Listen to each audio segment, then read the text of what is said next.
버지니아 애난데일에 위치한 워싱턴 새한장로교회 한창훈 담임 목사님의 주일 설교 말씀입니다. 하나님을 더욱 잘 알아가는 은혜의 시간이 되시길 바랍니다. 오늘 함께 읽을 성경 말씀은 창세기 13장 1절로 9절까지에 있는 말씀입니다. 우리 다 같이 한 목소리로 읽어보도록 하겠습니다. 아브라함이 애굽에서 그와 그의 아내와 모든 소유와 롯과 함께 네겝으로 올라가니 아브라함에게 가축과 은과 금이 풍부하였더라. 그가 네겝에서부터 길을 떠나 베델에 이르며 베델과 아이 사이 곧 전에 이르니 그가 처음으로 제단을 쌓은 곳이라. 그가 거기서 여호와의 이름을 불렀더라.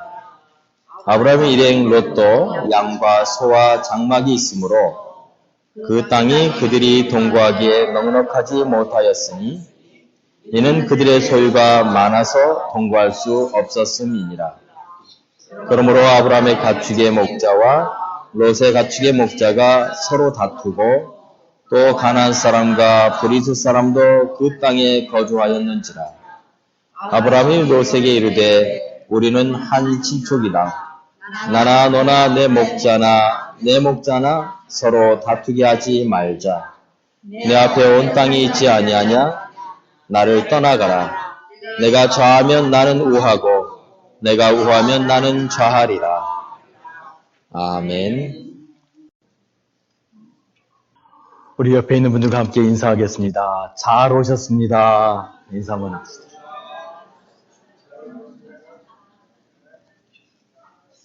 만나서 반갑습니다. 여러분 모두 환영합니다. 지난 봄에 제가 캐나다를 잠시 방문하고 돌아오던 길이었습니다. 비행장에 딱 도착을 했는데 갑자기 사람들이 줄을 다 서 있는 겁니다.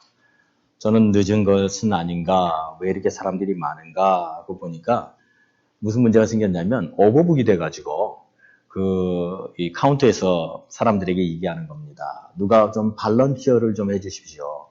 지금 이 비행기에 너무 많은 좌석을 사람들이 오버북을 해서 이 비행기가 다 탈 수가 없습니다. 보통 미국에서 그런 일들은 종종 일어나고 합니다. 가만히 생각을 했어요. 제 시간과 제 모든 것을 생각해 보니까. 그런데 이제 시간이 지나도 사람들이 아무도 양보를 하지 않는 겁니다. 그러니까 비행기는 사람들을 태울 수가 없는 거예요. 누구는 태우고 누구는 안 태울 수 없으니까. 가만히 생각해 보니까 제가 그때 혹이라도 그 약속에 늦지 않기 위해서 하루를 예정보다 일찍 출발을 했었습니다. 그래서 약간의 여유가 있는 것 같아서 제가 발런티어를 했습니다.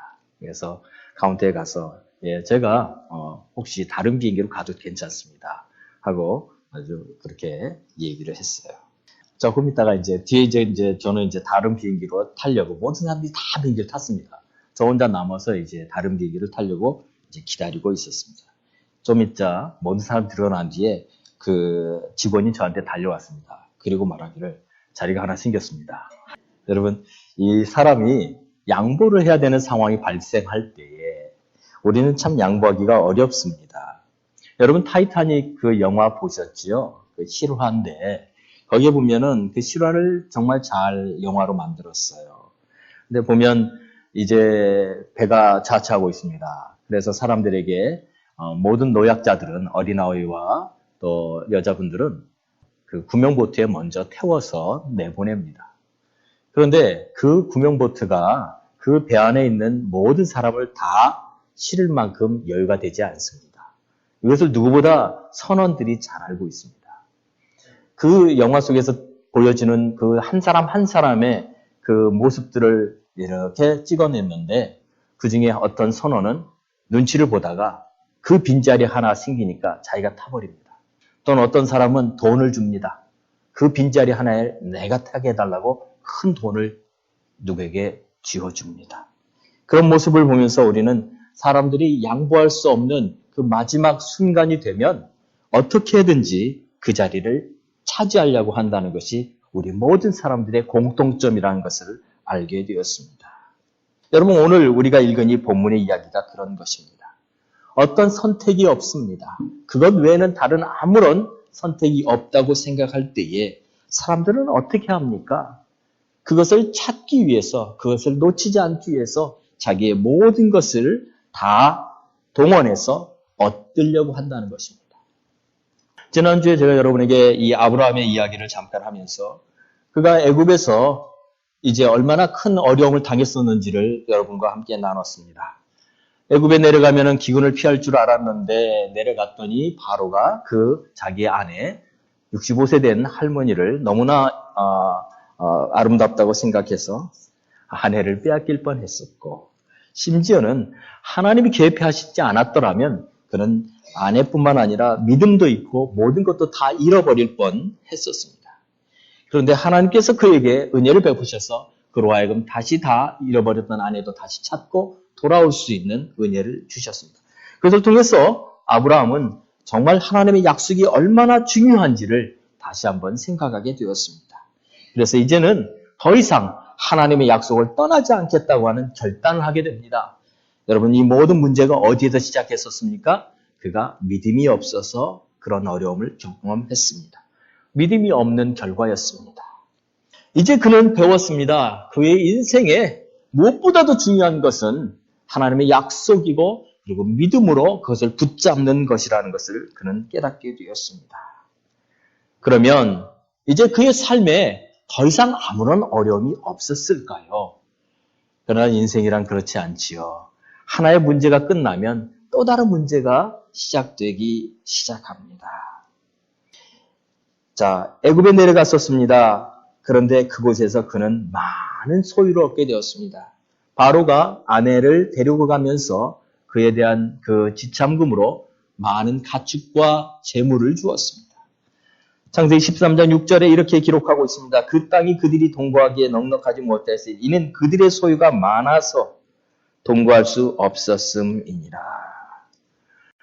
소유가 너무 많은 것이 이제 그들에게는 또 다른 어려움이 되고 있습니다. 왜 그렇습니까?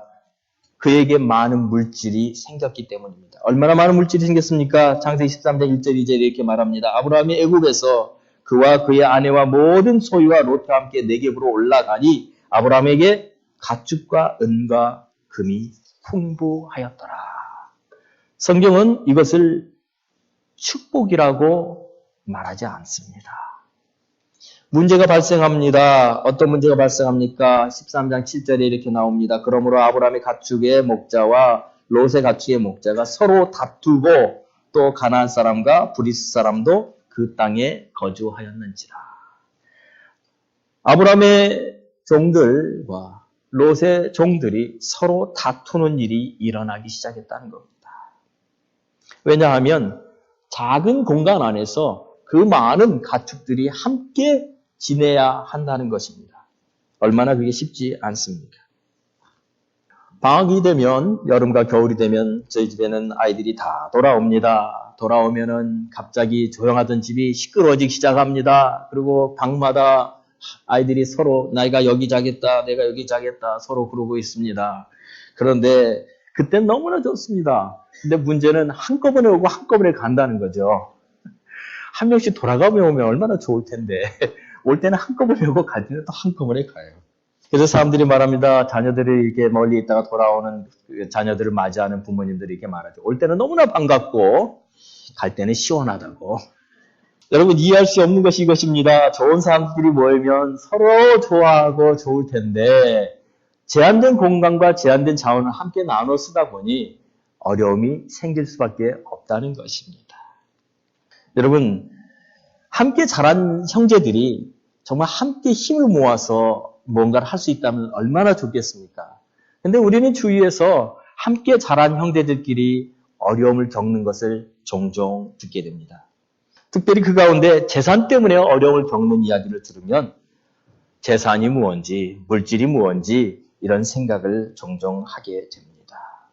여러분, 잘 아시는 그 한국의 유명한 기업 중에 롯데라고 하는 기업이 있습니다.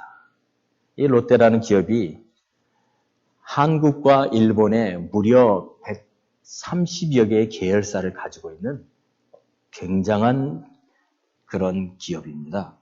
근데 이 기업을 시작하신 분이 누구냐면 신격호 회장인데, 이분이 이 기업을 시작할 때 그분은 해방이 되고 난 얼마 지나지 않아서 1947년에 일본으로 건너갑니다. 그리고 그곳에서 갖은 노력 끝에 어떤 일본 사람의 도움을 받아서 히카리 화학연구소라고 하는 껌을 만드는 회사를 만듭니다. 껌을 만들었어요, 처음에. 그런데 그 회사가 자꾸만 성장하시다가 더니 20개의 계열사로 늘어나고 점점점 큰 기업으로 늘어나기 시작합니다. 그러다가 이분이 67년이 되니까 한국에도 똑같은 그런 기업을 하겠다고 67년에 롯데라고 하는 이름으로 한국의 기업을 시작합니다. 물론 이제 그 전에 일본에서 그 히카리 화학연구소가 롯데라는 기업으로 이름을 잡고 있었습니다. 그런데 우리나라가 어떤 어려움이 있었냐면 63년이 돼야 1963년이 돼서 일본과 공직국으로 서로 나라가 이렇게 조약을 맺게 됩니다. 그 전까지는 우리 한국을 인정해주지 않았었어요. 자, 그러고 나니까 그 시대에, 그러니까 그 어려움이 있는 과정 중에 일본에 있는 기업이 한국에다가 어떤 그 돈을 투자할 수가 없습니다. 왜냐하면 그 국가 간의 문제가 있어서. 그래서 이 신격호 회장이 한국에 기업을 시작하기 전에 이미 그곳에다가 투자를 하는데, 어떻게 투자하면 자기 동생들의 이름으로 땅을 삽니다. 요지에다 땅을 사는데 그에게 동생이 9명이나 있었습니다. 그 중에 4명이 남자 동생이고 5명이 여자 동생입니다. 이 남자 동생들의 한 명 한 명에다가 이름을 명의로 큰 요지에 있는 땅들을 사놓습니다. 근데 사실 누구 겁니까? 다 큰 형 겁니다. 근데 이것이 나중에 문제가 되기 시작합니다. 이 집안의 문제는 다 여기서 시작했습니다. 왜? 명의가 동생으로 이름으로 돼 있으니까 동생들이 나중에 형님의 말을 듣고 이 사업을 시작합니다. 그러다가 형님의 말이 좀 마음에 안 들면 그거를 자기 이름으로, 자기 거니까 자기 이름으로 돼 있으니까 그냥 띄어가지고 자기의 기업을 하게 됩니다. 그때부터 이 형님과 동생들과 관계가 자꾸 틀어지기 시작합니다. 롯데의 문제는 다 여기서 시작됐습니다. 그래서 처음에 롯데의 문제가 아주 불거졌을 때 형제의 난이라고 하는 신문 기사를 여러분 보았을 겁니다. 특별히 그 중에는 그 큰형님과 한 20살 차이 나는 막내의 그 재산 싸움이었어요. 형님은 그것을 롯데라는 회사로 돌려달라, 명의 이전해달라. 동생은 내 이름으로 돼 있는데 내가 왜 주느냐. 그래가지고 그것을 서로 하다가 형님이 결국엔 소송을 걸고, 소송에서 이것이 명의만 빌려준 것이라는 것을 증명해서 다시 다 뺏깁니다. 그때 한번 어려움이 있고, 그리고 난 뒤에 또 최근에 들어서 또 어려움이 또 생깁니다. 이제는 왕자의 난입니다. 그래가지고 그 신격호 회장의 큰아들과 둘째 아들 신동주와 신동빈 사이에 두 사람과의 관계 속에서 결국에는 둘째 아들 신동빈이 결국에 경영권을 찾게 됩니다. 그리고 형님을 내몰아버립니다. 그러자 형님이 반격을 합니다. 한 번은 이제 형님이 아버님을 모시고 신격호 회장을 모시고 일본에 가서 갑자기 발표를 해버립니다. 너 둘째 아들 오늘부터 모든 것에서 사직. 아버지가 그렇게 발표를 해버려요. 그런데 그 다음날 역전이 되죠.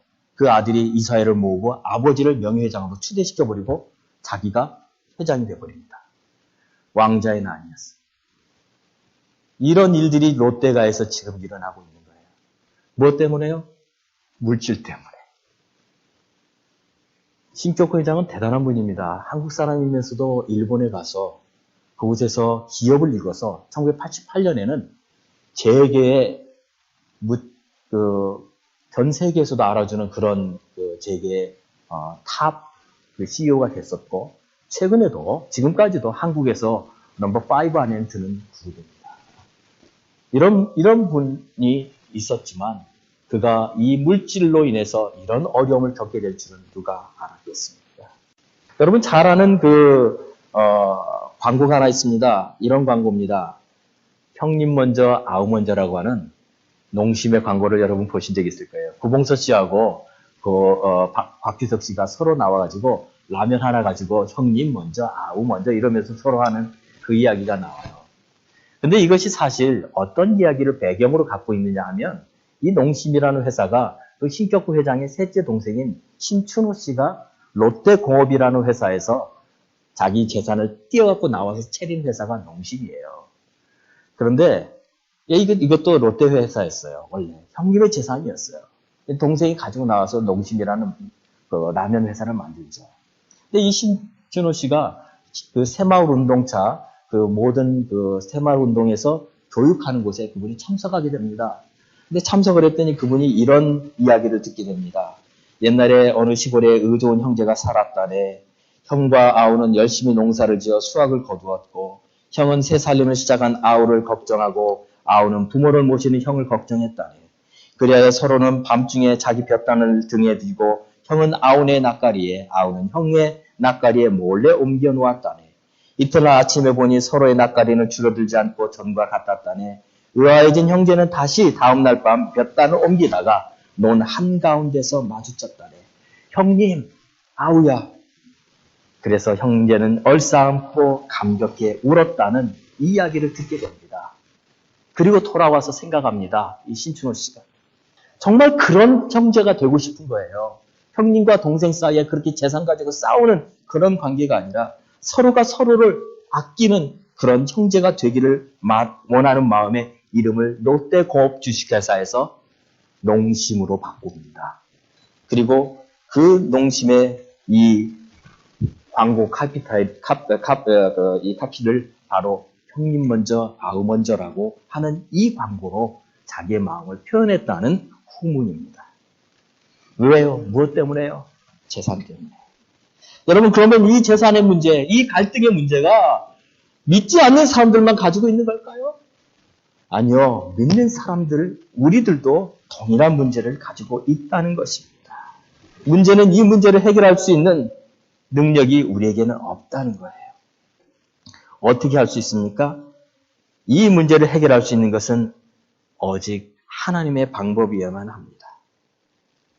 오늘 아브라함과 롯이 이 문제를 해결해 갑니다. 어떻게 풀어갑니까? 바로 롯과 아브라함은 서로 안에 있는 갈등을 풀어가는 방법을 바로 하나님의 방법으로 하는데 보십시오. 아브라함이 결단을 내립니다. 이제 롯과 함께 할 수 없다는 것을 깨닫게 됩니다. 그래서 그가 결정한 것이 무엇입니까? 창세기 13장 8절로 9절에 이렇게 아브라함이 말합니다. 아브라함이 롯에게 이르되 우리는 한 친족이라 나나 너나 내 목자나 내 목자나 서로 다투게 하지 말자.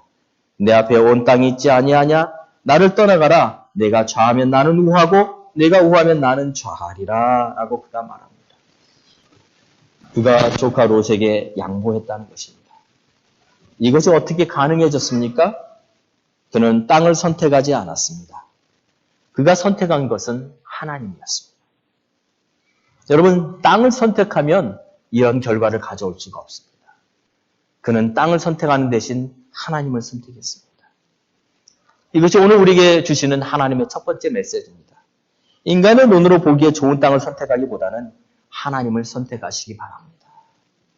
롯이 요단 동편을 선택한 이유는 무엇이었어요? 창세기 13장 10절에 보면 이렇게 나옵니다. 이에 롯이 눈을 들어 요단 지역을 바라본 즉 소알까지 온 땅에 물이 넉넉하니 여호와께서 소돔과 고모라를 멸하시기 전이었으므로 여호와의 동산 같고 애굽 땅과 같았더라 라고 말합니다. 그가 바라본 것은 마치 에덴 동산 같은 그런 땅이었다는 거였어요. 에덴 동산을 그가 본 적이 없죠. 그러나 그랬을 거라는 거예요. 또는 풍성했던, 무엇이든지 풍성했던 애굽 땅처럼 보였다는 것입니다.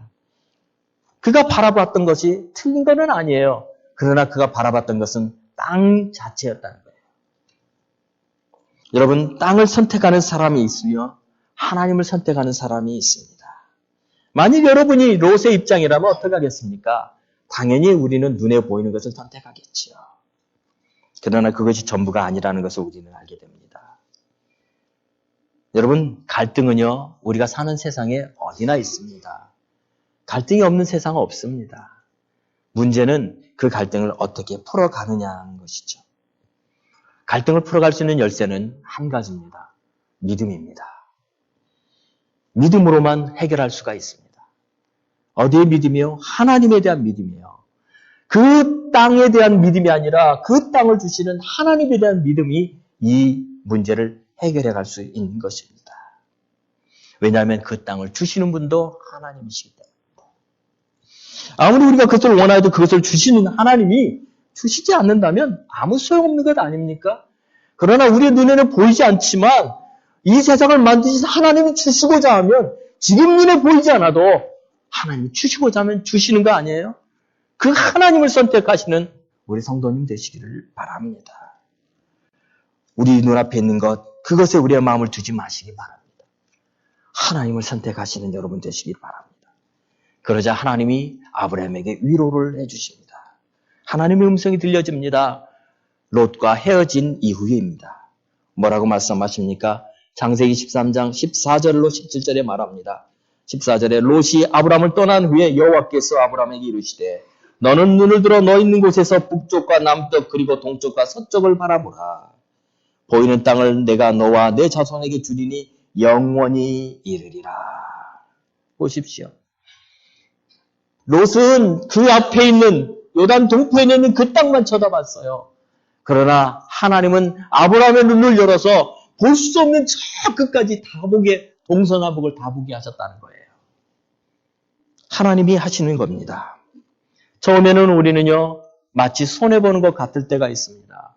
아깝습니다. 왜? 내가 마음만 먹으면 막 가질 수 있는 것이지만 그것을 놓을 때 어쩌면은 우리의 마음에는 서운함이 있을 수 있어요. 그런데 하나님은 우리의 마음을 보십니다. 우리의 마음의 중심을 아시는 분입니다. 하나님은요, 주시고자 하면 우리 지금 눈에 보이지 않는 것도 주실 수 있는 분이 하나님이십니다. 이것을 안 아브라함은 이제 하나님 앞에 엎드립니다. 그리고 하나님께 제사를 드립니다. 13장 18절에 나오는 이야기가 이겁니다. 이에 아브라함이 장막으로 옮겨 헤브론에 있는 마므레 상수리 숲에 이르러 거주하며 거기서 여호와를 위하여 제단을 쌓았다. 제단을 쌓았다는 말이 뭐예요? 하나님께 맡겼다는 거예요. 내 마음, 내 모든 것을 하나님께 맡겼다는 거예요. 여러분, 하나님께 맡기십시오. 하나님은 우리의 중심을 아십니다. 우리의 마음의 모든 생각을 아십니다. 우리의 기도 제목도 아십니다. 하나님 주시고자 하면 주십니다. 두 번째, 오늘 이 본문은 똑같은 이야기를 두 번 반복해서 우리에게 가르쳐 줍니다. 지금 롯과 사이에서 그 갈등을 아브라함은 어떻게 해결합니까? 땅이 아닌 하나님을 선택함으로 그의 갈등을 해결합니다. 이것은 믿음을 가진 자들만 할 수 있는 거예요. 그런데 또 한 번 하나님은 그를 또 한 번 테스트합니다. 이번엔 땅이 아닌 재물입니다. 보십시오. 이제 그 다음에 이제 돌아왔는데 어떤 문제가 벌어집니까? 롯이 살고 있는 곳에 어떤 문제가 생깁니다. 어떤 문제가 생깁니까? 롯이 살았던 곳은 좋은 곳이었어요. 인간의 눈으로 보긴 좋은 곳이었어요. 그런데 그곳에 어려움이 생긴다는 거예요. 이것이 오늘 두 번째 여러분에게 드릴 말씀입니다. 눈에 보이는 재화를 선택하기보다는 눈에 보이지 않는 하나님을 선택하여야 합니다.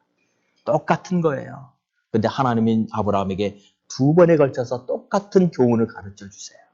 나를 선택할래? 아니면 이 땅이나 이 재물을 선택할래? 하나님은 우리에게 묻고 계십니다. 창세기 13장 10절에 그가 선택한 것은 좋은 땅이었어요. 여호와의 동산 같고 애굽 땅과 같은 그 땅을 선택했지만 그러나 문제가 있었습니다. 그 땅에 살고 있는 사람들은 좋은 사람들이 아니었다는 거예요. 13장 12절 13절에 이렇게 나와 있습니다. 아브라함은 가나안 땅에 거주하였고 롯은 그 지역의 도시들에 머무르며 그 장막을 옮겨 소돔까지 이르렀더라. 소돔 사람은 여호와 앞에 악하며 큰 죄인이었더라 라는 거예요. 여러분, 땅이 아무리 좋으면 뭐해요? 그곳에 살고 있는 사람들이 악한데. 여러분 물질이 많으면 뭐예요? 그 물질을 얻으려면 매일 싸워야만 하는데 그것도 악한 사람들 속에서 쉬운 일이 아닙니다. 물론 물질이 있어야 되죠. 물론 우리에 필요한 것입니다. 그러나 무엇보다 중요한 건 좋은 사람들과 함께 살아가는 것이 더 큰 축복인 것 같습니다. 그곳은 죄악이 가득한 곳이었습니다. 그곳에서 롯과 그의 가족들은 고통스러운 삶을 살 수밖에 없었습니다. 하나님이 그 롯을 심판하십니다. 어떻게 심판하십니까? 첫 번째는 롯이 살고 있던 그곳에 이제는 전쟁이 일어나게 합니다. 창세기 14장 11절에 보니까 이런 전쟁이 일어납니다. 내 왕이 소돔과 고모라의 모든 재물과 양식을 뺏어서 가고라고 했습니다. 전쟁이 일어났습니다. 그곳에 좋은 것이 많으니까 전쟁이 일어날 수밖에 없지요. 서로 뺐지요. 서로 죽이지요. 그런데 그 와중에 누구까지 어려움을 당합니까? 14장 12절에 보면 소돔에 거주하는 아브라함의 조카 롯도 사로잡고 그 재물까지 노락하여 갔더라라고 성경은 말해요. 다 잃어버린 거예요. 다 뺏긴 거예요. 아니 좀 더 좋은 땅에 가서 편안하게 좀 더 그렇게 살고 싶어서 갔는데 그가 경험한 것은 뭐예요? 포로가 되고 그의 가족이 다 잡히고 재물은 다 뺏기고 이제는 아무것도 없는 그런 상황이 되고 만 것입니다. 여러분 이것이 대가였어요. 그가 선택한 그 땅을 선택한 대가가 이거였어요. 소돔에 있는 롯의 소식을 이제 삼촌 아브라함이 듣게 됩니다. 아브라함이 그 소식을 듣자 가슴이 아프게 견딜 수가 없습니다. 그때 내가 그 조카를 내가 보내지 말았어야 되는데, 내가 아무리 힘들고 어려워도 함께 살았어야 되는데, 좀 부대껴도 그냥 우리가 함께 살았어야 되는데, 내가 왜 그 조카를 그곳에서 보내줬던가? 마음이 아팠을 겁니다. 조카는 사로잡혀 갔습니다. 이제 다시 만날 수도 없습니다. 그 조카는 죽을지도 모릅니다. 그 불붙는 가슴으로 이제 아브라함이 자기와 함께 있는 사람들을 모아봅니다. 그래봐야 318명밖에 되지 않아요. 그러나 내가 죽더라도 내 조카를 구하겠다는 심정으로 그가 소돔으로 달려갑니다. 그리고 전쟁을 합니다. 그런데 놀라운 일이 벌어집니다. 어떤 일이 벌어집니까? 하나님의 손이 아브라함과 함께 하셔서 하나님의 손이 그 모든 군대를 물리치게 해주신다는 거예요. 창세기 14장 16절에 이렇게 나옵니다. 아브라함이 그의 조카가 사로잡혔음을 듣고 집에서 길리고 훈련된 자 318명을 거느리고 단까지 쫓아가서 그와 그의 가신들이 나누어 밤에 그들을 쳐부시고 다메섹 왼편 호박까지 쫓아가 모든 빼앗겼던 재물과 자기의 조카 롯과 그의 재물과 또 부녀와 친척을 다 찾아왔더라. 아멘. 하나님이 도와주셨어요. 왜 도와주셨을까요? 여러분 이거 불가능한 전쟁이에요. 왜냐하면 여러분 지금 이 롯을 사로잡아간 사람들은 부족이 아닙니다. 군대입니다. 그런데 아브라함이 자기 집에서 길리운 자라는 게 뭐예요? 군사가 아니에요. 물론 그가 부호였기 때문에 318명이라고 되는 그 많은 사람을 데리고 갔지만 군대에 비하면 아무것도 아닌 숫자예요. 근데 어떻게 이 전쟁을 이겨요? 이 전쟁 하나님 도와주지 않으면 이길 수 없는 전쟁이었어요. 왜 도와주셨을까요? 왜냐하면 아브라함이 죽으면 안 되거든요. 아브라함에게 주신 하나님의 약속이 이루어지지 않기 때문이에요. 아브라함이 주신 내가 너로 큰 민족을 이루고 열방의 아버지로 삼겠다고 하신 그 약속이 아브라함이 없으면 이루어질 수 없기 때문에 하나님이 그를 붙들으셨던 것입니다. 하나님이 마찬가지예요. 그 사라가 바로에게 시집가는 것이 하나님이 원하는 것이 아니었어요. 왜요? 사라를 통해서 하나님이 약속의 자손을 주셔야만 했기 때문이에요. 하나님은요, 지금 무엇 때문에 계속 이 아브라함과 역사하고 있냐면 약속 때문에 그렇습니다. 하나님 자신이 주신 그 약속, 내가 너로 큰 민족을 이루고 내 이름을 창대하게 하리라고 하셨던 그 하나님의 약속, 내 씨가 하늘의 별처럼 바다의 모래처럼 내가 만들어주겠다는 하나님의 약속이 이 아브라함과 사라에게 있었기 때문에 하나님 그들을 붙잡고 있었던 것입니다. 사랑하는 성도 여러분, 이 약속이 여러분들에게도 있습니다. 하나님은 여러분들을 향한 계획도 있습니다. 하나님은 여러분을 향한 그 계획 때문에 오늘도 여러분과 함께 하시고 어떤 어려움과 환난 중에도 여러분 붙들어 주시는 거예요. 왜요? 하나님 약속이 있기 때문에. 여러분 하나님 약속을 붙잡으십시오. 그 하나님 약속을 붙잡으면요 흔들리지 않습니다. 지금 눈에 보이지 않아요. 그러나 하나님의 약속은 반드시 이루어집니다. 믿으십니까? 그 믿음을 가지고 오늘도 살아가시기를 바랍니다. 여러분 영화 중에 스파르타 300명이라고 하는 영화가 있어요. 그 영화를 여러분 보신 적 있습니까? 굉장히 잔인한 영화예요. 근데 그 스파르타 300명이라고 하는 그 영화는 역사 속에 있었던 일입니다. 이것은 페르시아군이 그리스를 점령하기 위해서 큰 군대로 전쟁을 하기 위해서 내려오는데 이 그리스와 그리스의 옆에 있는 연합 그 국가들이 서로 힘을 합쳐서 그 페르시아군을 맞아 싸운다는 배경이 있는 그 영화예요.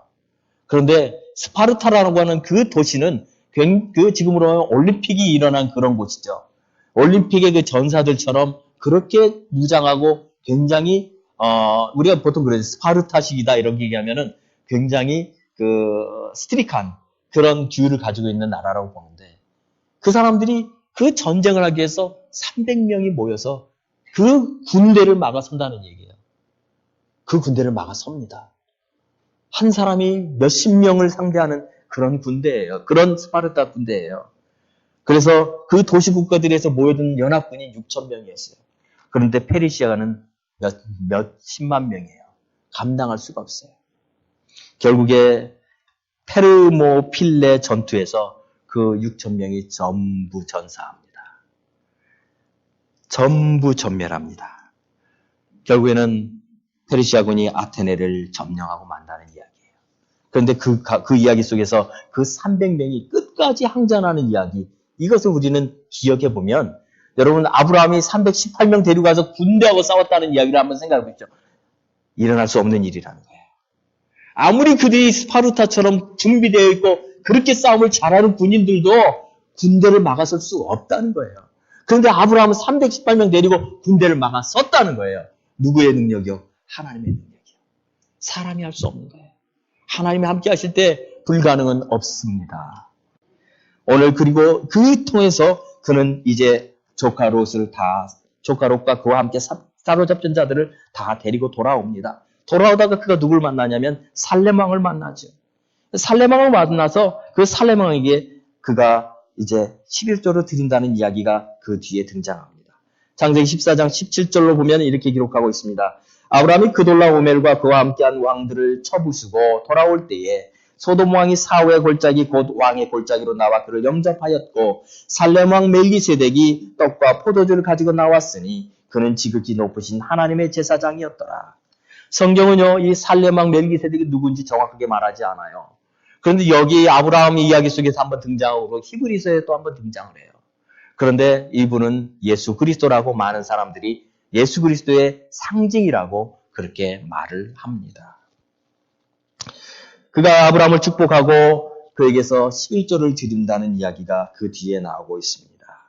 창세기 14장 19절에 나옵니다. 그가 아브라함에게 축복하여 이르되 천지의 주제이시오 지극히 높으신 하나님이여 아브라함에게 복을 주옵소서. 너희 대적을 내 손에 붙이신 지극히 높으신 하나님을 찬송할지로다 하며 아브라함이 그 얻은 것에서 10분의 1을 멜기세덱에게 주었다라는 말입니다. 여러분 우리는 이 11주 이야기가 어디서 시작됐는지 이제 아시겠죠? 바로 여기입니다. 아브라함이 그 소돔에 있는 자기의 조카 롯을 구해고 돌아왔을 때에 그가 그 살렘 왕에게 드렸던 그 제물, 그것이 11조의 기원입니다. 창세기 14장 21절로 22절에 보면 이제 그렇게 하고 난 뒤에 이 아브라함이 반응하는 모습입니다. 소돔 왕이 뭐라고 말합니까? 아브라함에게 이르되 사람은 내게 보내고 물품은 내가 가지라 라고 말해요. 그런데 아브라함이 그것을 원하지 않아요. 이제 아브라함은 옛날에 아브라함이 아니에요. 더 이상 자기의 목숨을 구하기 위해서 애국으로 내려간 그런 아브라함이 아니에요. 그의 시각은 완전히 바뀌었습니다. 그의 시각은 온전히 믿음이 아니면 이 세상을 살아갈 수 없다는 것을 알았어요. 그리고 믿음이면 하나님의 역사가 일어나면 없는 것도 하나님의 역사가 일어나면 눈에 보이지 않는 것도 일어난다는 것을 경험했던 사람입니다. 그가 이렇게 말합니다. 아브라함이 소돔 왕에게 이르되 천지의 주제이시여 지극히 높으신 하나님 여호와께 내가 손을 들어 맹세하노니 내 말이 내가 아브라함으로 치부하겠다 했다 하여 내게 속한 것은 실 한 오락이나 들매 끈 한 가닥도 내가 가지지 아니하리라. 왜 그랬을까요? 그가 그 전쟁을 해서 이기면 그 전리품은 자기 거예요. 정당한 겁니다. 그런데 아브라함이 그 재화를 원하지 않아요. 그가 선택하지 않아요. 그가 무엇을 선택합니까? 하나님만 선택한다는 거예요. 아브라함이 말합니다. 물품은 도로 이렇게 말합니다. 물품은 네가 다 가지라. 나는 롯과 롯의 가족만 내가 갖겠노라. 도로 찾겠노라고 말하는 거죠. 여러분, 우리가 선택할 것은요, 이 땅의 재물이 아닙니다. 하나님을 선택하셔야만 합니다. 이것이 이제 온전히 믿음으로 살기로 결단한 믿음의 조상 아브라함의 모습이라는 것입니다. 사랑하는 성도 여러분, 두 번에 걸쳐서 하나님의 아브라함을 테스트하셨어요. 땅을 갖기를 원하느냐, 아니면 나를 갖기를 원하느냐. 물질을 갖기를 원하느냐, 아니면 나를 갖기를 원하느냐. 사랑하는 성도 여러분, 하나님을 가지시기를 원합니다. 하나님을 선택하시기 원합니다. 그 하나님은요, 아브라함에게 그 그 조그만 땅을, 그리고 그 조그만 재물을 약속하신 것이 아니라 열방을 유업으로 주셨습니다. 열방을 약속으로 주셨습니다. 그러므로 사랑하는 성도 여러분, 우리가 하나님을 선택할 때에 하나님은 열방을 여러분에게 주실 것입니다. 결론 드립니다. 믿음의 사람들은요, 그러므로 믿음의 방식으로 살아가야 된다는 거예요. 좁은 길로 걸어가야만 합니다. 우리에게 익숙한 성경 말씀이 하나 있습니다. 마태복음 7장 13절에 보면 좁은 문으로 들어가라. 멸망으로 인도하는 문은 크고 그 길이 넓어 그리로 들어가는 자가 많고 생명으로 인도하는 문은 좁고 길이 협착하여 찾는 자가 적음이라 라고 말하고 있습니다. 사랑하는 성도 여러분, 여러분의 눈앞에 보이지 않는다고 해서 두려워하지 마십시오. 불안해하지 마십시오. 여러분의 미래가 아무것도 보이지 않는다고 해서 여러분 염려하지 마십시오. 그러나 하나님을 믿으십시오. 여러분에게 약속을 주신 하나님, 여러분과 함께 하시는 하나님, 그 하나님을 믿을 때에 열방을 여러분에게 주실 것입니다. 이 시간 같이 한번 기도합시다. 어떤 상황 가운데서도 흔들리지 않는 믿음, 하나님을 선택할 수 있는 믿음, 그 하나님만을 의지할 수 있는 믿음을 우리에게 주셔서 세상이 아닌 하나님을 선택할 수 있는 우리들 되게 해달라고 이 시간 다 같이 합심으로 기도하겠습니다.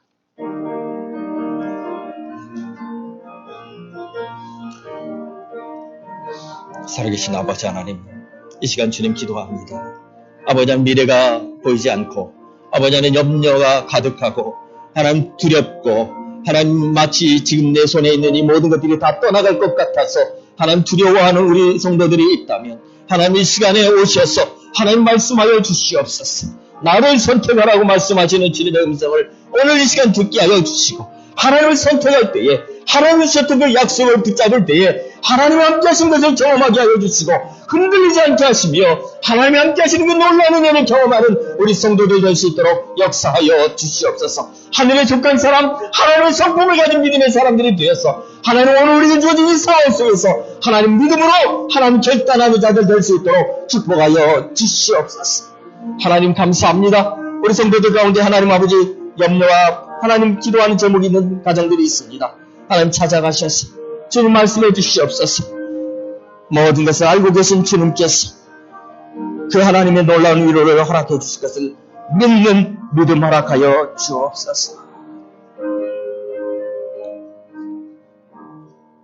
살아계신 하나님 감사합니다. 오늘 아브라함을 통해서 우리에게 가르쳐 주십니다. 하나님 두렵고 하나님 염려스럽고 조금 더 알 수 없는 미래를 향해서 한 발 한 발 내딜 때마다 하나님 두려워하지 말라. 내가 너와 함께 아님이라. 놀라지 말라. 내가 너를 붙들어 주리라 하신 주님의 약속의 말씀을 믿고 걸어가는 우리 성도들 되게 하여 주옵소서. 예수님의 이름으로 기도하옵나이다. 아멘. 이 말씀을 들으시고 하나님을 더욱 잘 알기 원하시는 분은 가까운 교회를 방문하시거나 6901 콜롬비아 파이크에 소재한 워싱턴 세안장로교회를 방문해 주시기 바랍니다. 또는 전화 703-333-3123 이메일